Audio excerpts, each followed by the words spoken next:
comme maire de lobby à Yibi, sur le monde à Yibi, il faut démontrer qu'à Yibi. Très bien. Il ne faut pas qu'on le voit que non, c'est un détournement intellectuel, non, qu'on ait une émotion, non, ça c'est pas notre problème. Moi, on a décidé, le tribunal ne fois décidé, mais le tribunal a décidé, il y a peu fois là, neutre, la décision n'a pas. Pour lobby, ce qui va tiquer, et ça a été pour la vie, pour le mandat de l'opérateur économique, tu peux tout perdre, vous perdre un bon, vous perdre un osso. Mais si on perd de réputation, on perd un osso. Alors, comment tu trouves Kamere?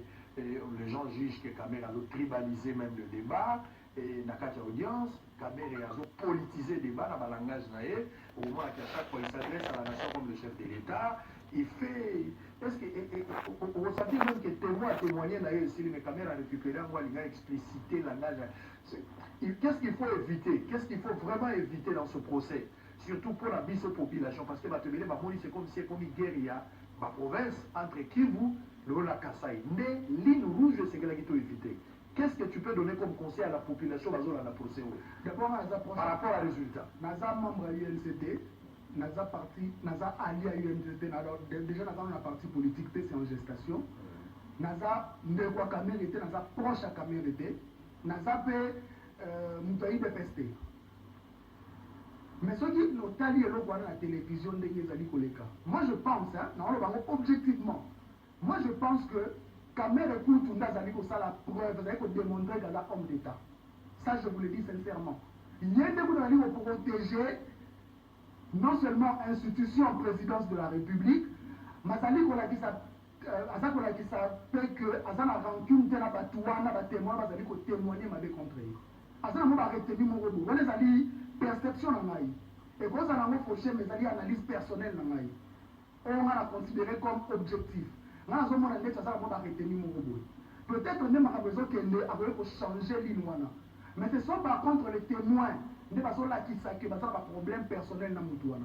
Mais tout le monde, la population a dit vérité. Vérité de Fouébima.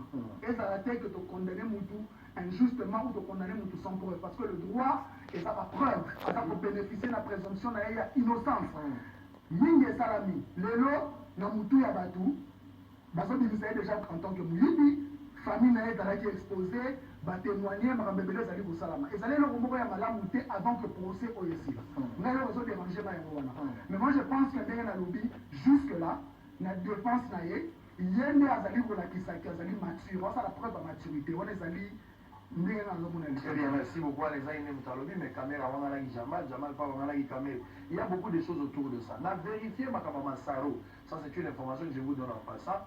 Massaro, effectivement, a ça à la SONAS, parce que dans mon avis, Massaro, ça a été à ça rapidement à la SONAS.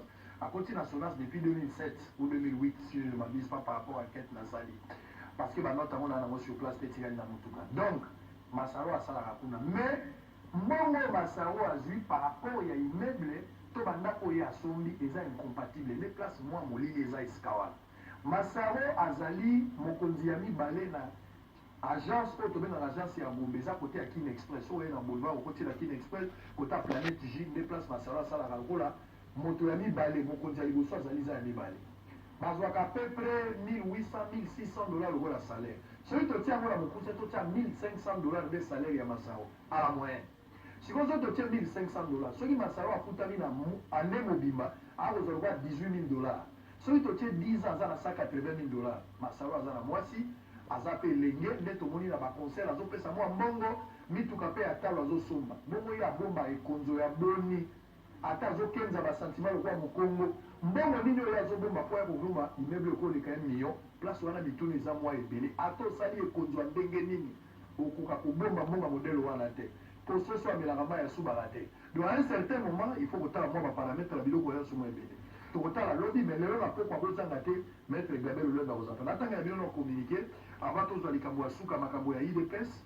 pour remplacement ya premier vice-président à l'Assemblée ya mwana nde eza kobeta boza ebele botie tv moko boza nde bato ebele bosolo kotala ngo yo moko te mwasi ya mapako ya kolukali soki ozaka yo moko moto anyongo abeti porte akoyeba yo moko vandia soki boza ebele ozosekamufle na se omona so atala bata baza te namoni bato azotala match ndoko eza bosolo bolanda yango bato ebele communiqué Union pour la démocratie et le progrès social UDPS États-Unis.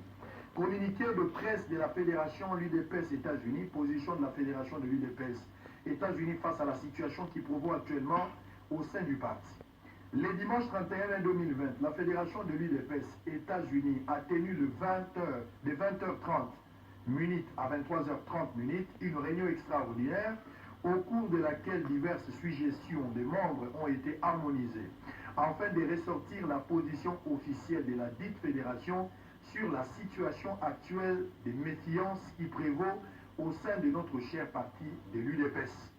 Au terme de ces échanges, il a été convenu de rendre public le présent communiqué de presse qui contient la position officielle de la Fédération UDPS États-Unis en vue d'une sortie rapide de cette crise qui fragilise non seulement les partis, mais aussi nos représentants au sein des institutions nationales et de l'extérieur du pays, car cette situation n'honore nullement la mémoire de nos martyrs et particulièrement la mémoire de Dr Étienne Tshisekedi Wamolumba.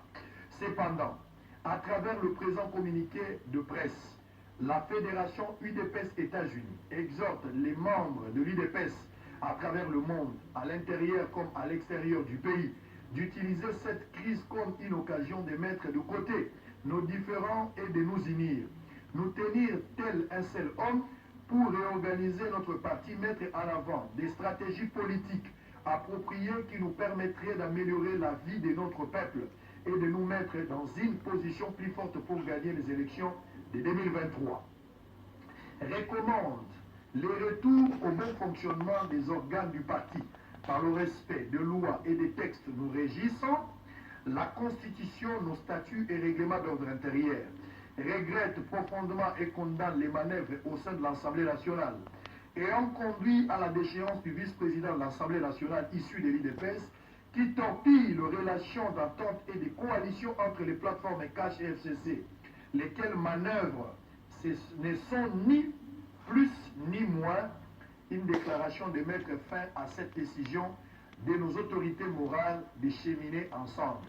Estime qu'il était temps que apporter choix à honorable Patricia Nseya. 24 heures après, Kabound a eu la plainte. A eu yango na likolo. Kabound a potisi recours. A vite ngai ba français wana na conseil d'état a eu saisir bango. Alors que possibilité zali azo s'opposer na choix oyo batiene sika wana. Selon certaines sources, le président de la République a tranché na faveur ya Nseya. Comment tu trouves la démarche? UDPS Kabound Alongwe, UDPS va ici biso, place etikala nano ya kovanda bongo, bato mosusu batelemeli yango sauvons UDPS. Finalement après, choix tout le monde yango va porter sur Nseya, tout le monde Augustin Kabouya qui l'a même accompagné, mais Kabound a dans le Conseil d'État a au côté de sa recours. Comment vous trouvez d'abord cacophonie dans la démarche où nous faisons ça dans la UDPS?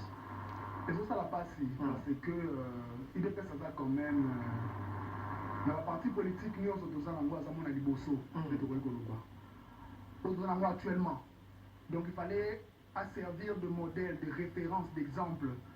Mais des autres, vous allez au monde à la carte, vous allez passer dans mon thème. Parce que nous sommes dans la politique, pour la carte, Kolobaki, tel azali ennemi. Non, politique est anime. Nous avons la partie dans le bito Zwanzela A, le bito Zwanzela B. Tout le monde a un moté. Pour moi, la ligne, bolamu ya mboka yoko lingi bolamu ya mboka bana ko fanda wa tena koma ko diaboliser IDPS yango na lobi zo sala nga pasi na motema pona zali komona désordre moko ezali ko aider PIT. Mais par rapport ya makambo ya Kabound so na zoni na théorie on appelle ça qui est énoncé formel. Kabound pas fait la même chose. Alors le congrès organisation à 7 millions, il fallait démontrer. Donc cela veut dire vérification, il fallait la démonstration là yé ba comment lié à côté ko démontrer. Donc automatiquement ba moni que objectif n'est pas qu'il faut ternir l'image de l'Assemblée nationale. Il y a pas ça qui est émotion, démarche n'est pas Jean-Jacques Mamba, que moi j'avais soutenu personnellement. Il a fait une déclaration sur Twitter pour dire qu'il sort la tête haute. Alors, comme ça, la rétro-pédalage pour réclamer les sous-pédaliers contradictions. Parce que, avant de rentrer dans la politique, tu bénéficies de la présomption des compétences. C'est très important au père de l'Orouanate. Avant de poste, sans un membre parti politique, on allait au Canisa. Tant que ça va voter, pour voter UDPS, ça peut supposer que vraiment l'UDPS soit compétent. Mais si on a mis au Tchabatou, oyo bazali kolakisaki baza compétent te ezali koternir image ya parti mobimba eza eloko malamu te. Alors Kabunda eza échoué côté wana parce que na poste azali kooccupé ya likolo na assemblée nationale alakisi biso te ke azali mpenza compétent na badéclaration wana oyo asalaki azalaki responsable te yango bakweyisaki ye. Et puis le parti a décidé bazwi mwana mwasi na contexte oyo ya mboka totali cv na ye eza cv moko compatible na poste wana.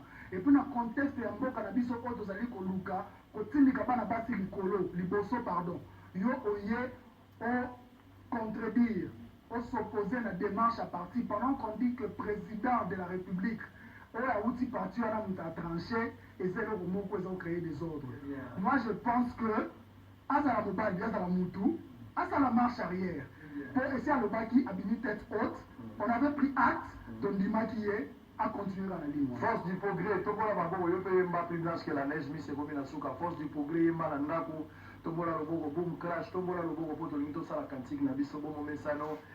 Kulutu na ngai Adolphe Muzitu yo za rapoto kuna tombola pe loboko place ozali baati aza kuna bafayulu baza kuna ba diaspora nyonso bazolanda biso même awa polo kulutu Paul Chilumbu tombola loboko place ozali Kabuya ozali Augustin wana zali frère na ngai liloba nzambe tombola pe loboko place ozali même Joseph Kabila tombola loboko siko ozali kuna place wana na Kingakati tombola loboko place ozali moto nyonso congolais tombola maboko mibale ba plus blanc que la neige poto na ndeko bituna nyonso silisa to ali fongola bato isiko place ozali te ba plus blanche que la neige wana eza kantiki yo ko kantiki wana te blanc plus blanc que neige blanc plus blanc que neige lavé dans le sang de l'agneau je serai plus blanc que la neige. Carlos Kalala, tombola maboko pasteur. Blanc, plus blanc que neige. Blanc, plus blanc que neige. Lavé dans le sang de l'agneau. Je serai plus blanc que la neige. Mbongo FCC na bosimbate. Il y a UDPS na bosimbate. UMC na bosimbate. Lamuka na bosimbate. Oh, sangwa zaki mbongo yaka na vidéo awa TV za radio te.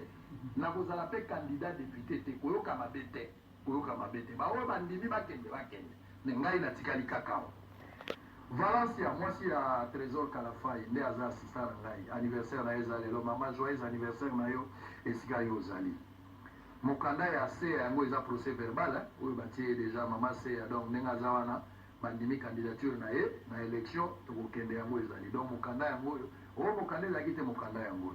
Alors, ce que tu as dit, c'est que tu as dit que ma relation avec Kabila est allée. Pour que tu aies en 2018, tu as un candidat Kabila Fabrika. Ma relation avec Kabila est allée. Namona été, na yebi été, totikala okutana te, ataki ngakati kutu na komate. Ataki ngakati na komate. Ataka ko visito ezalaka okende kuna na koma kutu ta komate. Ndenge ozomona, est-ce que Gentilly a mérité ville à Kinshasa par rapport à votre projet yo zaki candidat. Si vous avez le président de la République, il faut travailler dans la gouvernance, compétence à Gentilly. Là ma kambo to na ngolelo, est-ce que ça compatible? Ndenge na lobaki liboso, malembe azali ko perdre na cadre ya présomption ya compétence wana. Malembe ba décision o ya mabe azali kozwa. Azali ko perdre malembe.